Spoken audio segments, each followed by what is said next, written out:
2024ರ ಸಾರ್ವತ್ರಿಕ ಲೋಕಸಭಾ ಚುನಾವಣೆಗೆ ಅಧಿಸೂಚನೆಯನ್ನ ಹೊರಡಿಸಿದೆ. ಈ ಕುರಿತಂತೆ ಚುನಾವಣಾಧಿಕಾರಿಗಳು ಹಾಗೂ ಜಿಲ್ಲಾ ಚುನಾವಣಾಧಿಕಾರಿಗಳಾದಂತಹ ಸನ್ಮಾನ್ಯ ಶ್ರೀ ನಿತೀಶ್ ಪಾಟೀಲ್ ಸಾಹೇಬರು, ಮಾನ್ಯ ಜಿಲ್ಲಾಧಿಕಾರಿಗಳು ಬೆಳಗಾವಿಯವರು ಈಗಾಗಲೇ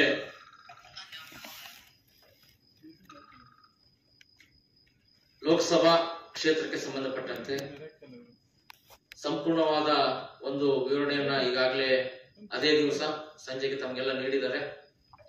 ಅದಕ್ಕೆ ಪೂರಕವಾಗಿ ಎಲ್ಲಾ ವಿಧಾನಸಭಾ ಕ್ಷೇತ್ರಗಳಲ್ಲಿ ಆಯಾ ವಿಧಾನಸಭಾ ಕ್ಷೇತ್ರಗಳ ಮಾಹಿತಿಯನ್ನು ಸಹ ಒದಗಿಸಿಕೊಡೋದು, ಸಾರ್ವಜನಿಕರಿಗ ಗಮನಕ್ಕೆ ತರೋದು ನಮ್ಮ ಆದ್ಯ ಕರ್ತವ್ಯ ಆಗಿರೋದ್ರಿಂದ ಈ ಒಂದು ಮಾಧ್ಯಮ ಗೋಷ್ಠಿಯನ್ನು ಕರೆಯಲಾಗಿದೆ. ಎಲ್ರಿಗೂ ನಮಸ್ಕರಿಸುತ್ತಾ, ತಮಗೆಲ್ಲ ಗೊತ್ತಿರುವಂತೆ ನಮ್ದು 3ನೇ ಹಂತದಲ್ಲಿ ಬೆಳಗಾವಿ ಪಾರ್ಲಿಮೆಂಟರಿ ಕಾನ್ಸ್ಟಿಟ್ಯೂನ್ಸಿ ಚುನಾವಣೆ ನಡೆಯುತ್ತೆ. 3ನೇ ಹಂತದಲ್ಲಿ ದಿನಾಂಕ 12/4/2024ರಿಂದ ನಾಮಪತ್ರ ಪ್ರಕ್ರಿಯೆ ಪ್ರಾರಂಭ ಆಗಿ ಕೌಂಟಿಂಗ್ ಆಫ್ ವೋಟ್ಸ್ ಮತ ಎಣಿಕೆ ಕಾರ್ಯ 4/6/2024ರಂದು ಆಗುತ್ತೆ. ಒಟ್ಟಾರೆ ಚುನಾವಣಾ ಪ್ರಕ್ರಿಯೆ 6/5/2024 ಮುಕ್ತಾಯ ಆಗುತ್ತೆ. ಜೂನ್ 6ನೇ ತಾರೀಕುವರೆಗೂ ಏನು ಮಾನ್ಯ ಚುನಾವಣಾ ಆಯೋಗ ಅಧಿಸೂಚನೆಯನ್ನು ಹೊರಡಿಸಿತು 12ನೇ ತಾರೀಕು, ವಿದ್ಯುಕ್ತವಾಗಿ ಆ ಕ್ಷಣದಿಂದನೇ ಮಾದರಿ ನೀತಿ ಸಂಹಿತೆ ಜಾರಿಯಾಗಿದೆ. ನಮ್ಮ ಮಹಾನಗರ ಪಾಲಿಕೆ ವ್ಯಾಪ್ತಿನಲ್ಲಿ ಬೆಳಗಾವಿ 11 ಬೆಳಗಾವಿ ಉತ್ತರ ವಿಧಾನಸಭಾ ಕ್ಷೇತ್ರ, 12 ಬೆಳಗಾವಿ ದಕ್ಷಿಣ ವಿಧಾನಸಭಾ ಕ್ಷೇತ್ರಗಳು, ಬೆಳಗಾವಿ 2 ಬೆಳಗಾವಿ ಲೋಕಸಭಾ ಚುನಾವಣಾ ಕ್ಷೇತ್ರದ ವ್ಯಾಪ್ತಿಗೆ ಬರ್ತಾ ಇದ್ದು, ಇಲ್ಲಿನೂ ಸಹ ನಾವು ಮಾದರಿ ನೀತಿ ಸಂಹಿತೆಯನ್ನು ಅತ್ಯಂತ ಕಟ್ಟುನಿಟ್ಟಾಗಿ ಜಾರಿಗೊಳಿಸಿದ್ದೇವೆ. ಈಗಾಗಲೇ ಚುನಾವಣಾ ಆಯೋಗದ ನಿರ್ದೇಶನದಂತೆ ಬೆಳಗಾವಿ ಉತ್ತರ ಮತಕ್ಷೇತ್ರದ ವ್ಯಾಪ್ತಿನಲ್ಲಿ 3 ಸ್ಥಳಗಳಲ್ಲಿ ನಾವು ಚೆಕ್ ಪೋಸ್ಟ್ ಗಳನ್ನ ಪ್ರಾರಂಭ ಮಾಡಿದ್ದೇವೆ, ಸ್ಟಾಟಿಕ್ ಸರ್ವೆಲೆನ್ಸ್ ಟೀಮ್ ಅನ್ನ ಹಾಕಿ. ಅದೇ ರೀತಿಯಾಗಿ ದಕ್ಷಿಣ ಕ್ಷೇತ್ರದಲ್ಲಿ 4 ಚೆಕ್ ಪೋಸ್ಟ್ ಗಳನ್ನ ಪ್ರಾರಂಭ ಮಾಡಿದ್ದೇವೆ. ಇದರ ಜೊತೆಗೆ ಮೊದಲ 24 ಗಂಟೆಗಳಲ್ಲಿ ಅಂದ್ರೆ ಅಧಿಸೂಚನೆ ಹೊರಡಿಸಿ 24 ಗಂಟೆಗಳಲ್ಲಿ ಚುನಾವಣಾ ಆಯೋಗದ ನಿರ್ದೇಶನದಂತೆ ನಾವು ಎಲ್ಲ ಸರ್ಕಾರಿ ಕಚೇರಿ ಆವರಣ ಮತ್ತು ವೆಬ್ಸೈಟ್ಗಳಲ್ಲಿ ಎಲ್ಲ ರಾಜಕೀಯ ಪಕ್ಷಗಳಿಗೆ ಸಂಬಂಧಪಟ್ಟಂತೆ ಕೇಂದ್ರ ಸರ್ಕಾರ ಇರ್ಬೋದು, ರಾಜ್ಯ ಸರ್ಕಾರ ಇರ್ಬೋದು, ಇವುಗಳಿಗೆ ಸಂಬಂಧಪಟ್ಟಂತಹ ಜಾಹೀರಾತುಗಳಿರ್ಬೋದು ಅಥವಾ ಯೋಜನೆ ಕಾರ್ಯಕ್ರಮಗಳ ಕುರಿತಂತೆ ಎಲ್ಲದನ್ನ ತೆಗೆದುಹಾಕ್ತಕ್ಕಂಥ ಕೆಲಸವನ್ನ ಮಾಡಿದ್ದೇವೆ. ಹಾಗೆಯೇ ಈಗ ಮಧ್ಯಾಹ್ನ 3 ಗಂಟೆವರೆಗೂ 48 ಅವರ್ಸ್ 48 ಗಂಟೆಗಳೊಳಗಾಗಿ ನಾವು ಕೈಗೊಳ್ಳಬೇಕಾದ ಕೆಲಸದ ನಿರ್ದೇಶನದಂತೆ ನಾವುಗಳು ಎಲ್ಲಾ ಸಾರ್ವಜನಿಕ ಸ್ಥಳಗಳಲ್ಲಿ, ಪಬ್ಲಿಕ್ ಪ್ಲೇಸಸ್ ಅಲ್ಲಿ, ಅದು ಬಸ್ ಸ್ಟ್ಯಾಂಡ್ ಇರ್ಬೋದು, ರೈಲ್ವೆ ಸ್ಟೇಷನ್ ಇರ್ಬೋದು, ಏರ್ಪೋರ್ಟ್ ಇರ್ಬೋದು, ಉದ್ಯಾನವನ ಇರ್ಬೋದು, ಅಥವಾ ಯಾವುದೇ ಸರ್ಕಲ್ಗಳಿರ್ಬೋದು, ಅಲ್ಲೆಲ್ಲ ಇರ್ತಕ್ಕಂತಹ ಏನು ರಾಜಕೀಯ ಪಕ್ಷಗಳ ಜಾಹೀರಾತುಗಳಿರ್ಬೋದು, ಅಥವಾ ಯೋಜನೆ ಕಾರ್ಯಕ್ರಮಗಳಿರ್ಬೋದು, ಅಥವಾ ಭಾವಚಿತ್ರಗಳಿರ್ಬೋದು, ನಾಮಫಲಕಗಳಿರ್ಬೋದು, ಪೋಸ್ಟರ್ಸ್, ಬ್ಯಾನರ್ಸ್, ಬಂಡಿಂಗ್ಸ್, ಇವುಗಳನ್ನ ಕಟ್ಔಟ್ಸ್ ಗಳನ್ನ ತೆಗೆದುಹಾಕ್ತಕ್ಕಂಥ ಕೆಲಸ ಮಾಡಿದ್ದೇವೆ. ನಾಳೆ ಮಧ್ಯಾಹ್ನ 3 ಗಂಟೆ ತನಕ 72 ಗಂಟೆಗಳ ಒಳಗೆ ಮಾಡಬೇಕಾದಂತ ಕೆಲಸ. ಇನ್ನು ಖಾಸಗಿ ಸ್ಥಳಗಳಲ್ಲಿಯೂ ಸಹ ಏನು ಸ್ಥಳೀಯ ಒಂದು ನಮ್ಮ ಮಹಾನಗರ ಪಾಲಿಕೆ ಬೈಲಾ ಇರುತ್ತೆ, ಬೈಲಾಕ್ಕೆ ಅನುಗುಣವಾಗಿ ಸ್ಥಳೀಯ ಕಾನೂನು ಏನಿರುತ್ತೆ ಆ ಕಾನೂನನ್ನ ಮೀರಿ ಪೂರ್ವಾನುಮತಿ ಪಡೆಯದೆ ಏನಾದರೂ ಜಾಹೀರಾತುಗಳನ್ನ, ಫಲಕಗಳನ್ನ ಸಾರ್ವಜನಿಕವಾಗಿ ಪ್ರದರ್ಶನ ಮಾಡಿದ್ರೆ ಅದನ್ನ ಸಹ ತೆಗೆದುಹಾಕ್ತಕ್ಕಂಥ ಕೆಲಸವನ್ನ ಈಗ ಆಲ್ರೆಡಿ ನಾವು ಪ್ರಾರಂಭ ಮಾಡಿದ್ದೇವೆ. ಸುಮಾರು ಶೇಕಡ 80ರಷ್ಟು ಕೆಲಸ ಮಾಡಿದ್ದಾರೆ. ನಾಳೆ ಮಧ್ಯಾಹ್ನ 3 ಗಂಟೆ ಒಳಗಾಗಿ ಎಲ್ಲ ಆ ರೀತಿಯ ಅನಧಿಕೃತ ಎಲ್ಲ ಜಾಹೀರಾತುಗಳನ್ನ ಮತ್ತು ನಾಮಫಲಕಗಳನ್ನ ಇವುಗಳನ್ನ ತೆಗೆದುಹಾಕ್ತಕ್ಕಂಥ ಕೆಲಸವನ್ನು ಮಾಡಿ ಮುಗಿಸ್ತೇವೆ. ಇನ್ನು ಕ್ಷೇತ್ರದ ಸಾಮಾನ್ಯ ಮಾಹಿತಿಯನ್ನ ತಮ್ಮೊಂದಿಗೆ ಹಂಚಿಕೊಳ್ಳ ಬಯಸ್ತೇನೆ. ತಮಗೆಲ್ಲ ಗೊತ್ತಿರುವಂತೆ ಜನವರಿ 22ನೇ ತಾರೀಕು ಮಾನ್ಯ ಚುನಾವಣಾ ಆಯೋಗ ಅಂತಿಮ ಮತದಾರರ ಪಟ್ಟಿಯನ್ನ ಪ್ರಕಟಿಸಿತು. ಅದಕ್ಕಿಂತ ಮುಂಚಿತವಾಗಿ ನವೆಂಬರ್ 9ನೇ ತಾರೀಕು ಡ್ರಾಫ್ಟ್ ರೋಲ್, ನವೆಂಬರ್ 9, 2023ಕ್ಕೆ ಕರಡು ಮತದಾರ ಪಟ್ಟಿಯನ್ನು ಪ್ರಕಟಿಸಿತ್ತು. ಕರಡು ಮತದಾರ ಪಟ್ಟಿ ಪ್ರಕಟಿಸಿದಂತ ಸಂದರ್ಭದಲ್ಲಿ ಬೆಳಗಾವಿ ಉತ್ತರ ಕ್ಷೇತ್ರದಲ್ಲಿ 2,53,915 ಮತದಾರರು ಒಟ್ಟಾರೆಯಾಗಿದ್ರು. ದಕ್ಷಿಣ ಕ್ಷೇತ್ರದಲ್ಲಿ 2,50,000 254 ಮತದಾರರಿದ್ರು. ಜನವರಿ 22ಕ್ಕೆ ಏನು ಮಾನ್ಯ ಚುನಾವಣಾ ಆಯೋಗ ಅಂತಿಮ ಮತದಾರ ಪಟ್ಟಿ ಪ್ರಕಟಿಸಿತು. ಆ ಸಂದರ್ಭದಲ್ಲಿ ಬೆಳಗಾವಿ ಉತ್ತರ ಕ್ಷೇತ್ರದಲ್ಲಿ 2,58,422 ಮತದಾರರು, ದಕ್ಷಿಣ ಕ್ಷೇತ್ರದಲ್ಲಿ 2,52,686 ಮತದಾರರಿದ್ರು. ಆಸ್ ಆನ್ ಟುಡೇ, ಈ ದಿನದವರೆಗೆ ಕಂಟಿನ್ಯೂಸ್ ಅಪ್ಡೇಷನ್, ನಿರಂತರವಾಗಿ ಸೇರ್ಪಡೆ ಮಾಡಲಿಕ್ಕೆ ಅವಕಾಶ ಇರೋದ್ರಿಂದ, ಅಂದ್ರೆ ನಾಮಪತ್ರ ಸಲ್ಲಿಸಲು ಕೊನೆಯ ದಿನಾಂಕದವರೆಗೂ ಸಹ ಹೊಸದಾಗಿ ಹೆಸರುಗಳನ್ನು ಸೇರ್ಪಡೆ ಮಾಡ್ಲಿಕ್ಕೆ ಅವಕಾಶ ಇರುತ್ತೆ. ಆದರೆ ಚುನಾವಣಾ ಆಯೋಗದ ನಿರ್ದೇಶನದಂತೆ ನಾವು 10 ದಿನ ಮುಂಚೆ, ಅಂದ್ರೆ ಇಲ್ಲಿ ನಮ್ಮ ಗೈಡ್ಲೈನ್ಸ್ ಪ್ರಕಾರ 19/4/2024 ನಾಮಪತ್ರ ಸಲ್ಲಿಕೆಗೆ ಕೊನೆಯ ದಿನಾಂಕ ಇದೆ.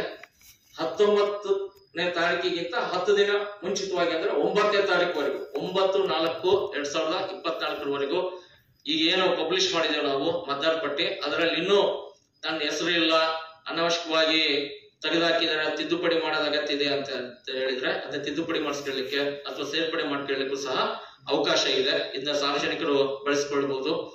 ಹಾಗೇನೆ ಈಗ ಆಸ್ ಆನ್ ಟುಡೇ, ಇವತ್ತಿನವರೆಗೆ ಬೆಳಗಾವಿ ಉತ್ತರ ಮತಕ್ಷೇತ್ರದಲ್ಲಿ, ಅಂದ್ರೆ ಅಂತಿಮ ಮತದಾರ ಪಟ್ಟಿ ಜನವರಿ 22ಕ್ಕೆ ಬಂದಾದ ನಂತರ ಈ ಮಾರ್ಚ್ 18ನೇ ತಾರೀಕುವರೆಗೂ ಕಂಟಿನ್ಯೂಸ್ ಅಪ್ಡೇಷನ್ ನಲ್ಲಿ ಸೇರ್ಪಡೆಯಾದಂತ ಮತದಾರರು ಸೇರಿ ಒಟ್ಟಾರೆಯಾಗಿ ಬೆಳಗಾವಿ ಉತ್ತರದಲ್ಲಿ 2,61,823 ಮತದಾರರಿದ್ದಾರೆ. ಬೆಳಗಾವಿ ದಕ್ಷಿಣ ಕ್ಷೇತ್ರದಲ್ಲಿ ಈ ದಿನದವರೆಗೆ 2,55,024 ಮತದಾರರು ಒಟ್ಟಾರೆಯಾಗಿದ್ದಾರೆ. ಇದು ಫೈನಲ್ ಇವತ್ತಿನವರೆಗೂ ಇರ್ತಕ್ಕಂಥ ಡೇಟಾ.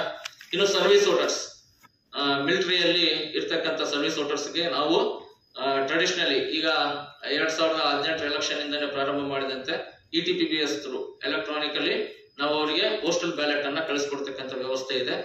ಅಲ್ಲಿ ನಾವು ಬೆಳಗಾವಿ ಉತ್ತರ ಕ್ಷೇತ್ರದಲ್ಲಿ 324 ಜನ ಸರ್ವಿಸ್ ವೋಟರ್ಸ್ ಇದ್ದಾರೆ. ಬೆಳಗಾವಿ ದಕ್ಷಿಣ ಕ್ಷೇತ್ರದಲ್ಲಿ 572 ಸರ್ವಿಸ್ ವೋಟರ್ಸ್ ಇದ್ದಾರೆ. ಹಾಗೆಯೇ ಯಂಗ್ ಎಲೆಕ್ಟರ್ಸ್ ಬೆಳಗಾವಿ, ಅಂದ್ರೆ ನವೆಂಬರ್ 9, 2023ಕ್ಕೆ ನಾವು ಕರಡು ಮತದಾರ ಪಟ್ಟಿಯನ್ನು ಪ್ರಕಟ ಮಾಡಿದ್ವಿ. ಆ ಸಂದರ್ಭದಲ್ಲಿ ಯುವ ಮತದಾರ ಸೇರ್ಪಡೆಗೆ ವಿಶೇಷವಾದಂತಹ ಆಂದೋಲನವನ್ನ ಎಲ್ಲ ಶಾಲಾ ಕಾಲೇಜುಗಳಿಗೆ, ವಿಶೇಷವಾಗಿ ಕಾಲೇಜು ಮತ್ತೆ ಬೇರೆ ಬೇರೆ ಶಿಕ್ಷಣ ಸಂಸ್ಥೆಗಳಲ್ಲಿ ಎಡತ ಹಾಕಿ ಕ್ಯಾಂಪೇನ್ ಮಾಡಿದ್ರಿಂದ ಬೆಳಗಾವಿ ಉತ್ತರ ಕ್ಷೇತ್ರದಲ್ಲಿ ಸುಮಾರು 5,677 ಹೊಸ ಯುವ ಮತದಾರ ಸೇರ್ಪಡೆಗೆ ಅವಕಾಶ ಆಗಿದೆ. ಅದೇ ರೀತಿಯಾಗಿ ಬೆಳಗಾವಿ ದಕ್ಷಿಣ ಕ್ಷೇತ್ರದಲ್ಲಿ 5,061 ಯುವ ಮತದಾರರು ಸೇರ್ಪಡೆಯಾಗಿದ್ದಾರೆ. ಕೊಡ್ತೇವೆ ಸರ್, ಇದನ್ನೇ ಇವರೇ ಇದೊಂದು ಶೀಟ್ ಎಲ್ರಿಗೂ ಕೂಡ. ಹಾಗೆ PWD ವೋಟರ್ಸ್, ದೈಹಿಕ ಅಂಗವೈಕಲ್ಯ ಹೊಂದಿರತಕ್ಕಂತಹ ಮತದಾರರ ಸಂಖ್ಯೆ, ವಿಶೇಷ ಚೇತನರು ಅಂತ ಹೇಳಿ ನಾವೇನ್ ಕರಿತೇವೆ, ಆ ಬೆಳಗಾವಿ ಉತ್ತರ ಮತಕ್ಷೇತ್ರದಲ್ಲಿ 1,316 PWD ವೋಟರ್ಸ್ ಇದ್ದಾರೆ. ಹಾಗೆ ಬೆಳಗಾವಿ ದಕ್ಷಿಣದಲ್ಲಿ 1,514 ಜನ ಈ ರೀತಿಯ ವಿಶೇಷ ಚೇತನ ಮತದಾರರು ಇರೋದನ್ನ ನಾವು ಕಾಣ್ತಾ ಇದ್ದೇವೆ.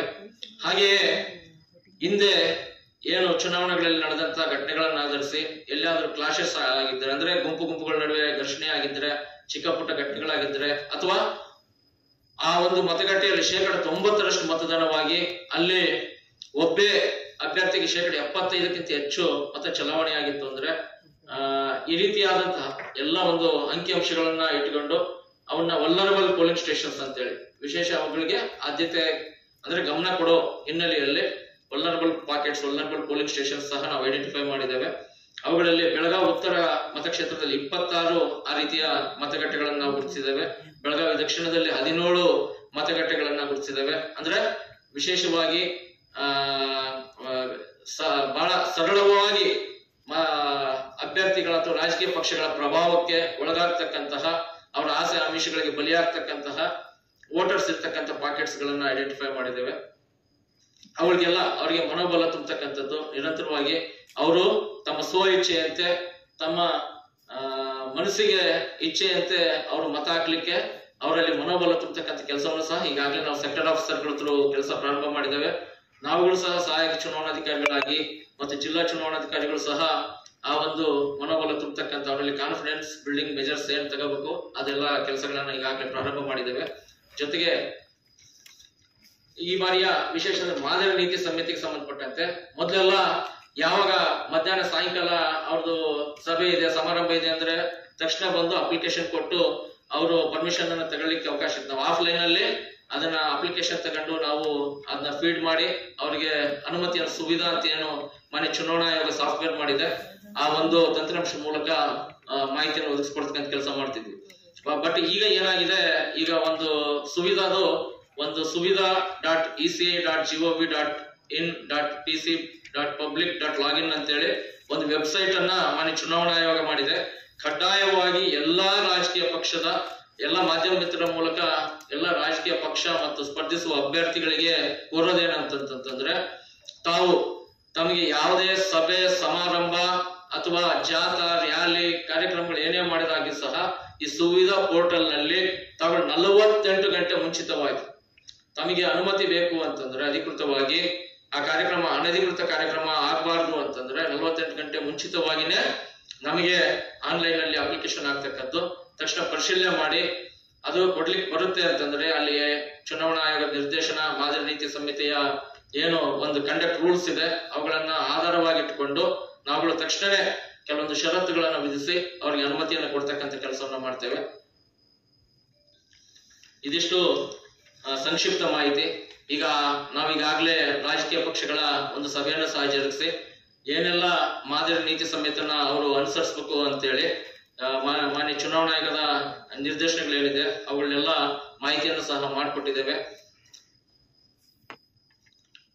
Thank you sir. ಈಗ ಖಾಸಗಿ ಸಭೆ ಸಮಾರಂಭಗಳಿಗೆ ಪರ್ಮಿಷನ್ ಯಾಕೆ ಈಗ ಪೊಲಿಟಿಕಲ್ ಪಾರ್ಟಿಗಳು 48 hours should apply. Yes sir. ಈಗ ಬೇರೆ ಬೇರೆ ಖಾಸಗಿ ಫಂಕ್ಷನ್ ಇರ್ತಾವೆ ನಾನ್ ಪೊಲಿಟಿಕಲ್, ಎಸ್ ಸರ್, ಅವ್ರಿಗೂ ಪರ್ಮಿಷನ್ ಕೊಡ್ಬೇಕಾಗತ್ತೆ. ಯಾಕಂದ್ರೆ ಯೂಶುವಲಿ ಲಾಸ್ಟ್ ಕಳೆದ ಚುನಾವಣೆ ತನಕ ಕೊಟ್ಟಿವಿ ಸರ್. ಈ ಸ್ಪಷ್ಟವಾಗಿ ನಿರ್ದೇಶನ ಕೊಟ್ಟಿದ್ದಾರೆ ಇದಕ್ಕೆ ಸಂಬಂಧಪಟ್ಟಂತೆ. ಖಾಸಗಿಯವರು ಅಲ್ಲಿ ಯಾವುದೇ ರಾಜಕೀಯ ನಾಯಕರನ್ನ ಕರೆದುಕೊಂಡು ಯಾವುದೇ ರಾಜಕೀಯ ವಿಷಯಗಳನ್ನ ಅವರು ಅಲ್ಲಿ ರಾಜಕೀಯ ವೇದಿಕೆಗೆ ಬಳಸಿಕೊಳ್ಳಲಿಕ್ಕೆ ಅವಕಾಶ ಇರ್ಲಾರ್ದಂಗ್ ಮಾಡ್ತೀವಿ ಅಂತಂದ್ರೆ ನಮ್ಮ ಅನುಮತಿ ಸಹ ಅಗತ್ಯ ಇಲ್ಲ ಸರ್. ಅಲ್ಲ ಸರ್, ಈಗ ವಿಧಾನಸಭಾ ಎಲೆಕ್ಷನ್ ಟೈಮ್ ಅಲ್ಲಿ ಖಾಸಗಿ ಕಾರ್ಯಕ್ರಮಕ್ಕೆ ಪರ್ಮಿಷನ್ ಕೊಡೋದು ಬಹಳ ಸಮಸ್ಯೆ ಇದೆ ಸರ್. ಬಂದು ಅರ್ಜಿ ಯಾರು ತಗೊಳ್ಳೋದು ಏನು ಗೊತ್ತಿಲ್ಲ. ಅಲ್ಲ, ಎಲ್ಲ ಮಾಧ್ಯಮ ಮುಖಾಂತರ ಎಲ್ಲ ಸಾರ್ವಜನಿಕರ ಗಮನಕ್ಕೆ ತರೋದೇನಂತಂದ್ರೆ ಈ ಸುವಿಧಾ ಏನಿದೆ ಕೇವಲ ರಾಜಕೀಯ ಪಕ್ಷ ಮತ್ತು ಸ್ಪರ್ಧಿಸಿದ ಅಭ್ಯರ್ಥಿಗಳು ಇವರುಗಳಿಗೆ ಸಂಬಂಧಪಟ್ಟಂತೆ ಇರ್ತಕ್ಕಂಥ ಪೋರ್ಟಲ್. ಇಲ್ಲಿ ರಾಜಕೀಯ ಪಕ್ಷದ ಕಾರ್ಯಕ್ರಮ, ಅವರ ಜಾಥಾ ರ್ಯಾಲಿ ಇವುಗಳಿಗೆ ಸಂಬಂಧಪಟ್ಟಂತೆ ಅನುಮತಿ ಪಡ್ಲಿಕ್ಕೆ ಇರ್ತಕ್ಕಂಥದ್ದು. ಖಾಸಗಿಯವರು ಅಲ್ಲಿ ಯಾವುದೇ ರಾಜಕೀಯ ಕಾರಣಗಳನ್ನ ರಾಜಕೀಯ ಒಂದು ವ್ಯಕ್ತಿಗಳನ್ನು ಕರ್ಸಿದಾಗ್ಯೂ ಸಹ ಅವರುಗಳ ಮೂಲಕ ಅಲ್ಲಿ ಮತ ಕೋರುವಂತಹ ಪ್ರಕ್ರಿಯೆ ಮಾಡುವುದಿಲ್ಲ ಅಂತಂದ್ರೆ ಅವ್ರು ನಮ್ಮಿಂದ ಅನುಮತಿ ತೆಗೆಯೋದು ಅಗತ್ಯ ಇಲ್ಲ. ಅಲ್ಲ ಸರ್, ಈಗ ಸಭೆ ಸಮಾರಂಭಗಳಿಗೆ ಮಹಿಳೆಗಳಿಗೆ ಅದು ಪೊಲಿಟಿಕಲ್ ಲೀಡರ್ಸ್ ಈಗ ನಗರಗಳಲ್ಲಿ ನಗರ ಸೇವಕರಿಂದ ಮೇಯರ್ ಅವರಿಗೆ MP MLA general community it is a norm. So ಆ ತರ ಅವ್ರಿಗೂ ಪರ್ಮಿಷನ್ ತಗೋಬೇಕಂತ ಹೋದ್ ಸರ್ತಿ ಬಹಳ ಸಮಸ್ಯೆ ಆಗಿತ್ತು. ಹೌದು ಕಂಪಲ್ಸರಿ. ನಿನ್ನೆ ನಾವು ಒಂದು ಪರ್ಮಿಷನ್ ಕೊಟ್ಟಿದ್ದೀವಿ ಸರ್ ಆಲ್ರೆಡಿ ಸುವಿಧಾದಲ್ಲಿ. ಅಲ್ಲ, ಸುವಿಧಾ ಬಿಟ್ಟು ಸಿಂಪಲ್ ಎಂಡೋರ್ಸ್ಮೆಂಟ್ ಏನು ಅಂತಂತಂದ್ರೆ ಇದು ಖಾಸಗಿ ಕಾರ್ಯಕ್ರಮ ಆಗಿರೋದ್ರಿಂದ ಅಲ್ಲಿ ಮಾದರಿ ನೀತಿ ಸಂಹಿತೆ ಉಲ್ಲಂಘನೆ ಆಗದಂತೆ ಯಾವುದೇ ರಾಜಕೀಯಕ್ಕೆ ಅವಕಾಶ ಇರಲಾರ್ದೆ ಕಾರ್ಯಕ್ರಮ ಮಾಡ್ಕೋಬಹುದು. ಸಿಂಗಲ್ ಇಲ್ಲೇ ಮಾಡಿದ್ವಿ. ಹೌದು, ನಿರ್ಬಂಧ ಇಲ್ಲದ್ರು ಪರ್ಮಿಷನ್ ತಗೋಬೇಕು. ಪರ್ಮಿಷನ್ ಆಕ್ಚುಲಿ ಚುನಾವಣಾ ಆಯೋಗದ ನಿರ್ದೇಶನದ ಪ್ರಕಾರ ಆಕ್ಚುಲಿ ಪರ್ಮಿಷನ್ ಅಗತ್ಯ ಇಲ್ಲ. ಆದ್ರೆ ಇನ್ ಕೇಸ್ ಅವ್ರಿಗೆ ಅನುಮಾನ ಇತ್ತು ಅಲ್ಲಿ ರಾಜಕೀಯ ದೇವಸ್ಥಾನ, ಚರ್ಚ್, ಮಸ್ಜಿದ್ ಮತ್ತೆ ಎಲ್ಲಾ ಧರ್ಮೀಯರ ಎಲ್ಲಾ ಇವ್ರಿಗೂ ಸಹ ರಿಟರ್ನ್ ಒಂದು ಇದು ಕಳಿಸ್ತಾ ಇದ್ದಾವೆ. ಮಾನ್ಯ ಜಿಲ್ಲಾಧಿಕಾರಿಗಳವರು ಸಹ ಕಳಿಸ್ತಾ ಇದ್ದಾರೆ. ಏನು ಅಂತಂದ್ರೆ ಅಲ್ಲಿ ಯಾವುದೇ ಕಾರಣಕ್ಕೂ ಯಾವುದೇ ಪಕ್ಷ ಇರ್ಬೋದು ಯಾರಿಗೂ ಸಹ ಅಲ್ಲಿ ವೋಟ್ ಅನ್ನ ಕೇಳಲಿಕ್ಕೆ ಅಥವಾ ರಾಜಕೀಯಕ್ಕೆ ಬಳಸ್ಕೊಳ್ಳಿಕ್ಕೆ ಅವಕಾಶ ಇಲ್ಲ. ಇದೆಲ್ಲ ಒಂದು ಸ್ಟ್ಯಾಂಡರ್ಡ್ ಇದು ಕಂಡಕ್ಟ್ ರೂಲ್ಸ್. ಆದಾಗ್ಯೂ ಸಹ ವೈಲೇಷನ್ ಮಾಡಕ್ ನೋಡ್ತಾ ಇರ್ತಾರೆ. ಆ ಸಂದರ್ಭದಲ್ಲಿ ಅನಿವಾರ್ಯವಾಗಿ ಹೋಗಿ